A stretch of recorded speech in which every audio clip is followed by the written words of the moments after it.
so you've got agents that are experts at what they do. They are very good. They know what they're doing. They've been doing it for a long time, or even a short amount of time, but they're just have been operating at a very high level. And then you've got agents too that, like you said, it's a hobby, which is totally fine, but you end up kind of having to, help out a little bit more along the way. And then there's just a little bit more risk and liability in that when, you're only doing a handful of deals a year, even if you've had your license for 15 years. Yeah. Somebody, when I very first started, they'd been in the business a long time, but they've been very successful. They've done a lot of transactions, a lot of experience, of course, and current experience, right? Because that's what matters too. It's not just the length of time in the business. And that's kind of what they said. They said, it doesn't matter how long you've been in the business. I know people that have been in the business for 20, 30 years, and they don't know any more than somebody who's been in the business for 2 years or a year and a half. Yeah. And part of the reason why is because they just treat their business the same every single year. They do a couple deals a year or 3 deals a year, and they just do that. And it's just the same year after year after year. So they're really not building that expertise. Yep. And so over time, I mean, that experience from 10, 15, 20 years ago really doesn't help them now. It's the experience that helped them just in the last few years. It's really what they're drawing from, because the marketing, contracts. I mean, I've been in the business for 12 years. And when I started, the contract, I think, was 6 pages. And just over that 12 years, it's 10 pages now. Yeah. Just for the purchase and sale to put an offer in the house. Probably 10 new addendums that you didn't have when, absolutely, when you first started as well. Yeah. That are each at least a couple of pages each, or 3, 4, 5 pages each. Yeah. And that's just one aspect, right? That's just one tiny, it's a big aspect because you need to know the contracts, but yeah, that's just one aspect of that, just continuing to evolve. And if we're not evolving and we're not learning consistently throughout that, then we're going to be left behind. Yeah. And I think that's one thing that I've loved, that I was kind of surprised about, that is different from real estate than I initially anticipated, was just like that idea of always trying to grow and self-improvement and just trying to get better.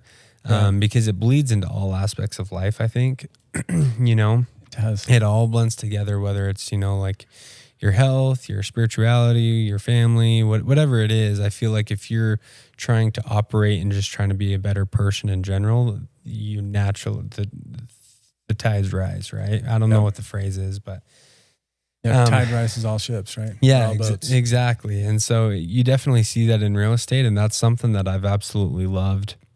And just even because I feel like my first 12 months in real estate was more just trying to keep my head above water, just trying to understand, trying to learn as much as I possibly can, trying to, at least make something so I could provide for my family and feed my family every month. And this last 12 months has been definitely a little bit more of a shift. It's like, okay, I know what I'm doing, where there's obviously always more to learn. But I was able to kind of look and see, okay, how can I start to improve? And so, and it's just really exciting to be able to not be at the same level year after year after year. Maybe get like a 2% raise, from your boss, or a little yearly bonus from the company you've been working for 15 years. A Jelly of the Month club type thing. But like every year, you can give yourself, a raise, and it raises all ships around you. It raises the relationships that you have.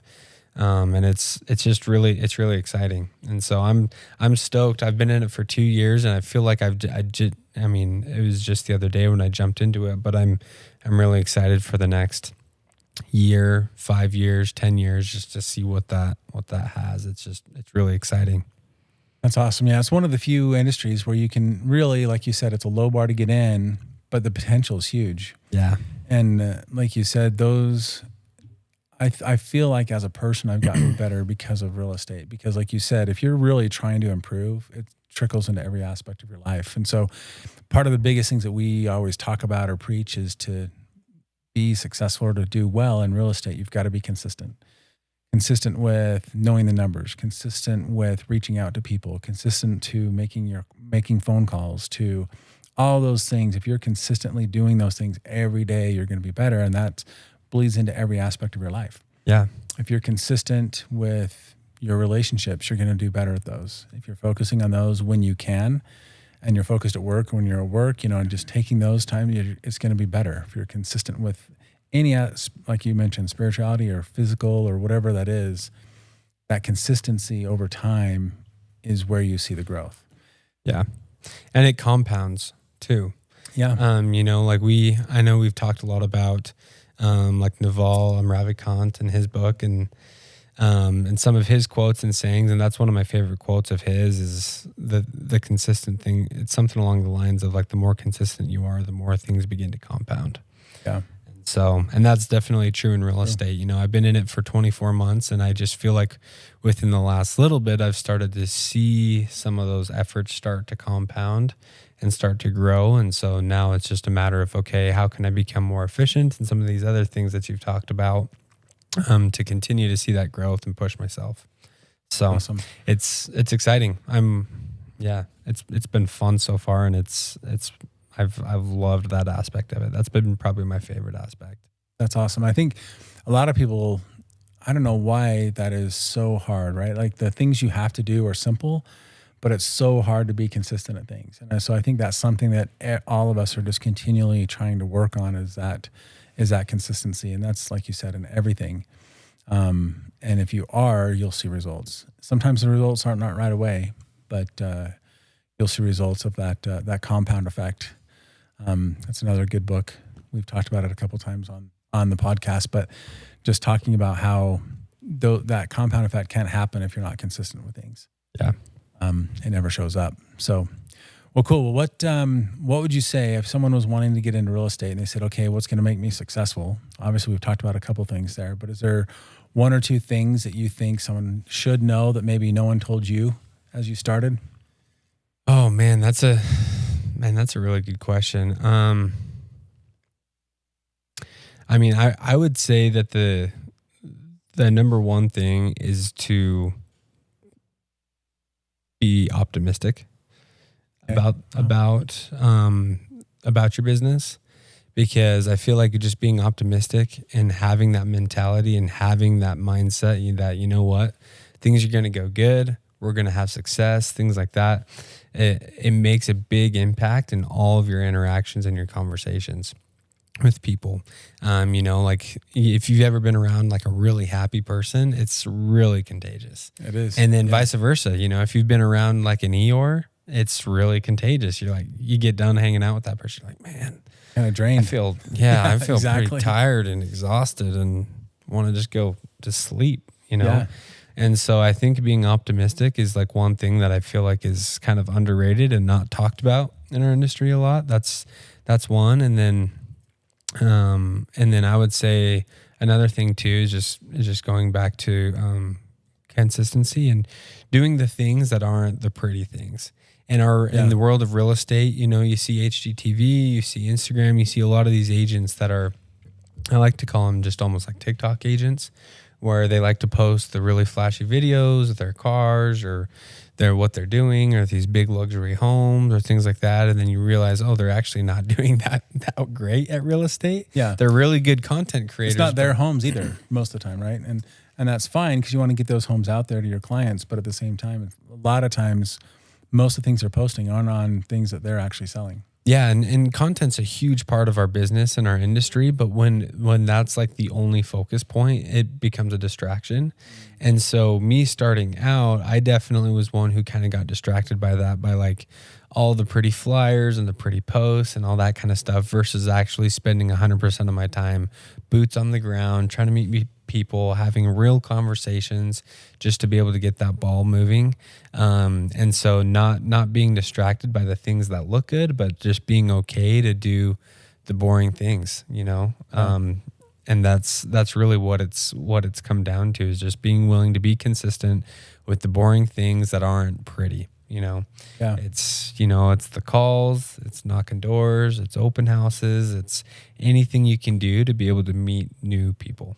Yeah, that's so true. I'm always surprised both sides. On some people that I think from the outside looking in, I think they're crushing it. And then you see their numbers and they're like, they're really not. And then other people on the other side where you're like, yeah, I hardly ever hear from this person, but they're just quietly just doing really well, you know? Yeah. And because they're doing those little consistent things every single day. Yeah, absolutely. And so I think if you can kind of merge both of those, I mean, if you can have, a lot of connects and then really good content and a lot of it, then I think you're bound for success. But when you're just starting off in real estate, you can't only do content. You got to do a lot more to be able to get yourself out there. And I wasted, probably 12, not a full 12 months, but it feels like my first 12 months, I was definitely a little bit more distracted by that. More focused on that.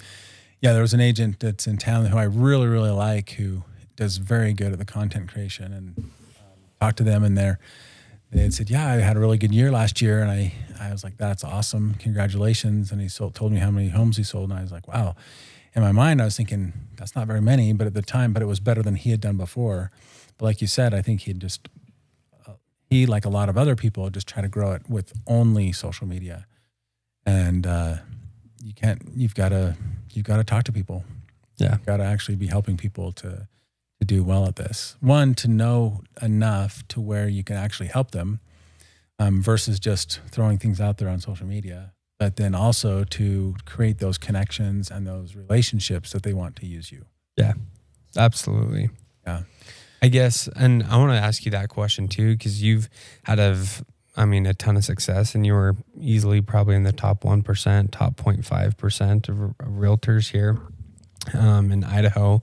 And when you were actively selling, and you were doing no content creation at all. Yeah. You're 10 years, 15 years behind the times here. I am. I'm old. But you still absolutely crushed it. And I guess what would you say was like the number one thing that helped you find that success, and that you would recommend to people just starting off or new agents on our team? Well, it's nothing sexy.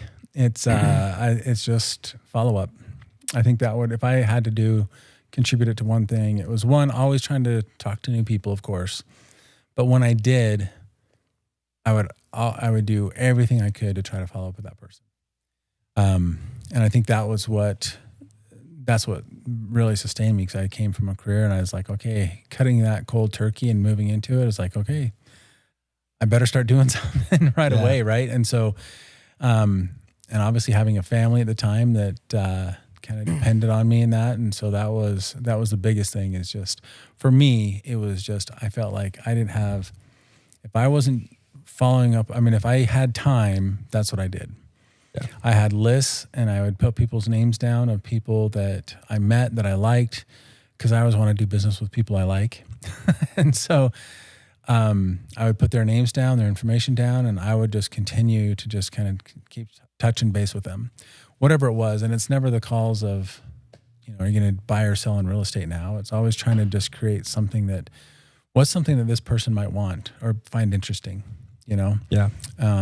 And then, or coming across something. Sometimes that would happen too. I'd come across an article or something. I'd be like, man, these two people, or a few people that I've talked to recently probably would benefit from this. And so let me just send that to them, or just things trying like to that. add value.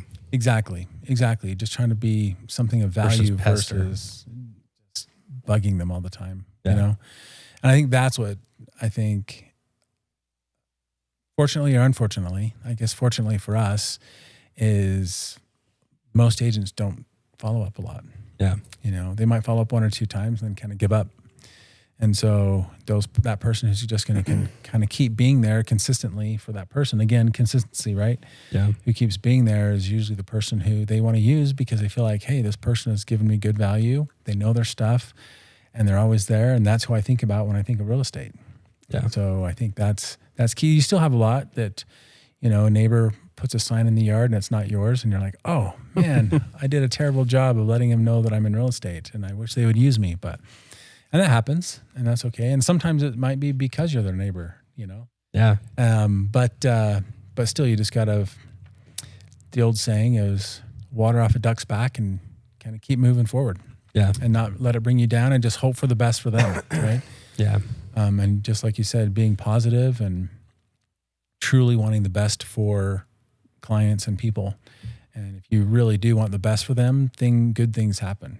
Right. Yeah. So, What and along with that, I guess what would you say? Because I mean, at one point you were doing well over 100 transactions a year yourself with an assistant. I guess besides follow up, how do you? Because obviously a lot of agents can go ahead and follow up, and I feel like that definitely gets you to a certain level. yeah. But what takes you to that next level? Because there's the level of 20 transactions, then probably like 50. But 100 is definitely a different level. And so what would you say is kind of like one or two of the top things that kind of helps you break out into that next phase? I think a lot of it is just leverage and people around you.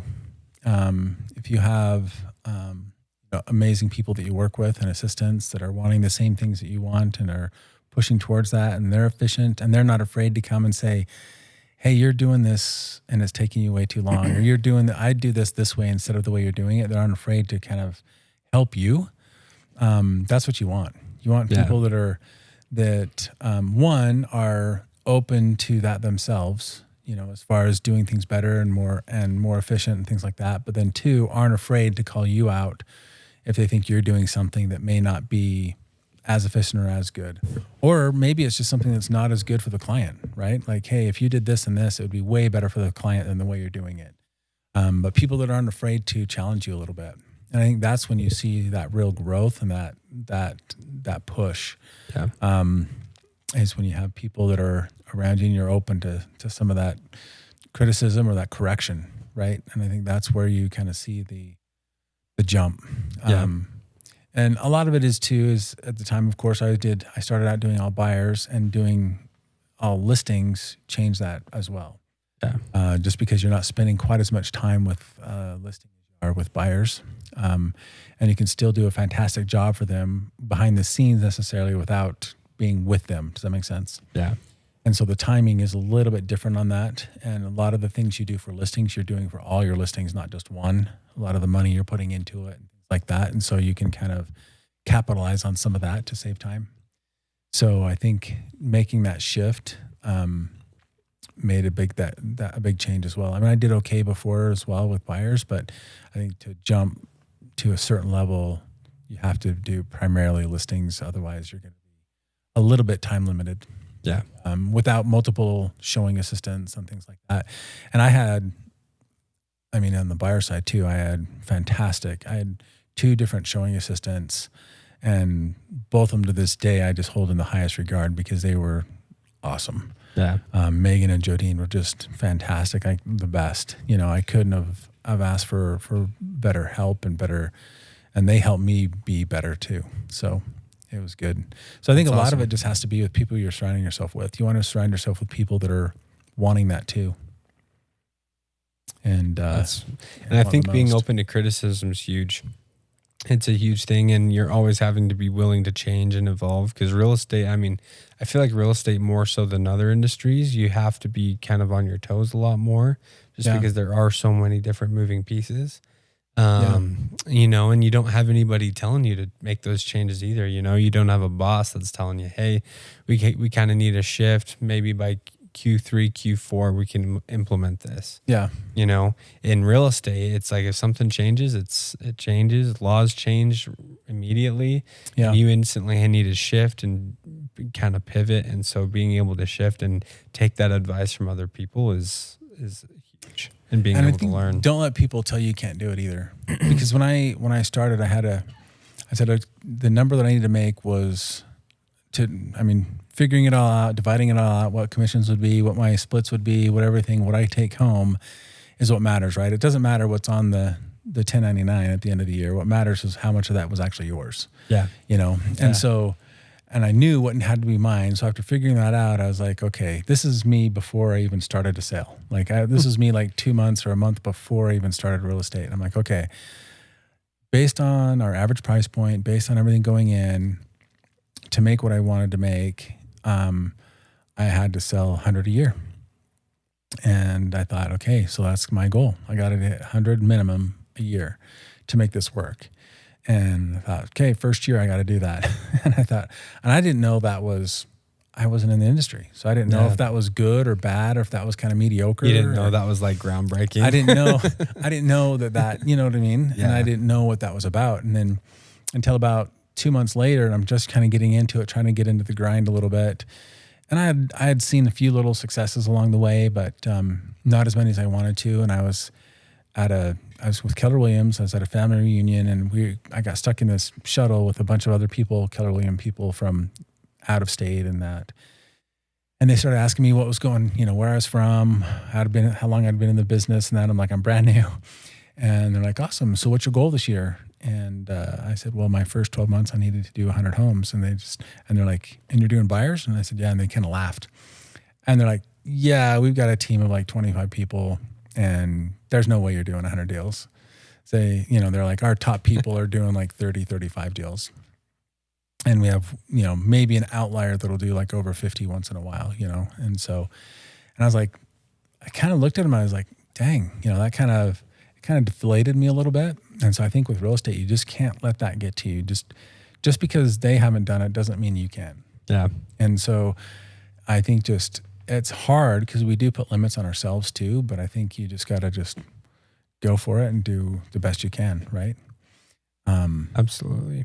And, I think I switched over to more listings and that at the time, but I think if I would have stuck with buyer's agents or just buyers, I think I was one assistant away from hitting 100. I didn't ever hit quite 100. I did pretty well, but I didn't ever quite hit 100 when I was only doing buyers. Yeah. You had to mix in some sellers or do mostly sellers to be able to break that threshold. And I kind of learned that as I went along, but yeah, but I think you just want to set limits because I did more than what they said I could do for sure, Yeah. Just because I don't believe the naysayers, because a lot of people, you hear that all the time. Oh, 80% of agents quit. They don't even renew their license the first time. And that's probably a true stat, but that doesn't mean it's going to be you, And so I think I think that's the hardest part is trying to think bigger. And I need to continue to work on that. That's something I get, you get down that road doing those things every day. And after 6 months and you get that mindset and you just get you put a ceiling on yourself. Yeah. And so that's so hard. And that's when it's good to get around people that do think bigger, or hire people, coaches or things like that to help you think bigger. Right. That's when you need that help from outside. Yeah. And I mean, I think that's so true because I think it's human nature just to kind of get comfortable. Yeah. With where you're at, with what you're doing, you reach a certain level and you're like, oh, you know what, I'm doing okay. I can kind of lay on the brakes a little bit. And I don't think consciously we're thinking lay on the brakes, but I think subconsciously we start to maybe slack a little bit in some areas that we didn't even think or realize we were slacking in. Yeah. And so it's funny you bring that up because I'm now year 2. And this calendar year, I had a bigger goal than I had last year. It wasn't substantially bigger, but it was definitely a bigger goal and would force me to stretch and force me to do more. But I've noticed that this year compared to last year, this 12 months compared to the last 12 months, I'm kind of at a similar pace. Yeah. And it hasn't been until recently when we've hired a new coach to be able to come in and really change how we think, to be able to think bigger and kind of get that extra push of like, you know what, like I can actually do this. Like I can break through a ceiling that I didn't even think was real, but it's just a matter of changing the way you think and not listening to those people and just being consistent and optimistic and all these things we've talked about to be able to hit that goal. Yeah. Because, I mean, we all have the same amount of time every week. We all have the same amount of hours in a day. And there's a lot of people, I mean, you look at guys like Elon Musk, you think about how much he's accomplished. The dude still has the same amount of hours in a day that we do. Yeah. He's just a lot better at using time and allocating that and leveraging and things like that to be able to accomplish what he has. And so, and other things probably suffer because of it, but 100%. For him, that's okay because he's hitting his goal. Right. Yeah. And so, I think that's so whatever our goal is, I mean, there's things that we can do to try to and push and break those limits. Yeah. And when you're breaking those limits, you got to know and talk to those people close to you. And that way it's so important to do those things when you're at work, you better be productive. Because if you're just messing around and just kind of wasting time at work, then what are you doing? You know, then what are you doing? You're away from the people you love the most. And so you got to make those times purposeful, right? Yeah. And intentionality is what we've been talking about lately, right? In our meetings. And I think that's one thing that people don't really realize when they're jumping into the real estate industry either. Because if you've had any other jobs and things get slow, people, you know, you can kind of open your phone, scroll Instagram, spend some time walking around the office, kind of chatting with people, and still go home and you still got made the same amount of money that day. Yeah. Real estate, that's not the case. You know, if you go to the office, if you're just kind of chit-chatting around all day and you only put in, you only made calls for 1 hour, or you only did one open house or whatever it may be, that's all you did that day. Even though you're at the office from 8 to 5, you might have only worked for an hour. Yeah. And so you're not going to be able to get that return out of that. And that's, I think, one thing that people do not realize about real estate is just, you know, how much time it actually takes, and it makes you be a lot more conscious of the value of your time. Absolutely. I like the exercise of going through and seeing, you know, keeping track of every 15 minutes, every half hour for a week, right? When you're at work, and then valuing those times. Okay, if I want to make X amount and I want to work 40, 50 hours a week, how much is that hourly? And would I pay someone hourly to do what I did that last hour? Yeah. Would I pay someone that number, whatever it is, if it's $20, if it's $200, if it's $1,000, would I pay that person that amount of money for an hour to do what I did just the last hour? Yeah. And if the answer is no, then you got to shift that mindset a little bit. Well, and it's so easy to fall into that scarcity mindset. Yeah. You know, where you just get so tied up with either one specific deal or one specific thing that you allow it to kind of consume a lot of your time. And this is a common thing for me as a new agent, that, you know, you just let some of these things just consume so much of your time. Yep. Because you obviously want to do a good job and you want to be able to help people out. But you kind of have to have a balance and just be efficient in getting some things done. And so if you don't do that, it can just eat away. And most of the time being efficient is what's needed the most anyway. You know, even for the client. Like sometimes we feel like, well, I got to research all this and this and this before I call them back. It's like, well, no, not always, you know? And so sometimes it's just getting that one question answered instead of going dive into it, you know? Yeah. And so, but yeah, I think that's, I mean, obviously the goal is to have that client experience be fantastic, do the best job we can for them, because that's what's going to create your business and how to let it grow over time. Yeah. And I think people like to overcomplicate things because it makes them feel maybe like they look a little bit better, that they worked a little bit harder, where in reality that complicates things for clients in their minds. And so we kind of have to be careful. Like we talk with Chad Kirby, and I know he's been on the podcast a few times. Yep. But I mean, his biggest thing is that people don't want to think, right? Yeah. And so our job as a real estate agent, as a consultant, is to be able to consult people so that way they can make the decision that's best for them and not overcomplicate it. If we laid way too many options out on the table for them, they're not going to have a great experience. True. But if it has felt smooth and easy, if you've ever worked with a real estate agent, then the whole process felt really easy, then that, you know, that you had a good agent, because they knew what they were doing and they were simplifying it for you along the way. Even though the process is very complicated, it felt very simple to you. Yeah. That's awesome. I love that. Well, cool. Well, anything else you want to add? I don't think so. If you want to buy a home or sell a home, give me a call. Awesome. That's about it. Okay. Awesome. Well, thanks guys. And we'll see you next time. Thanks.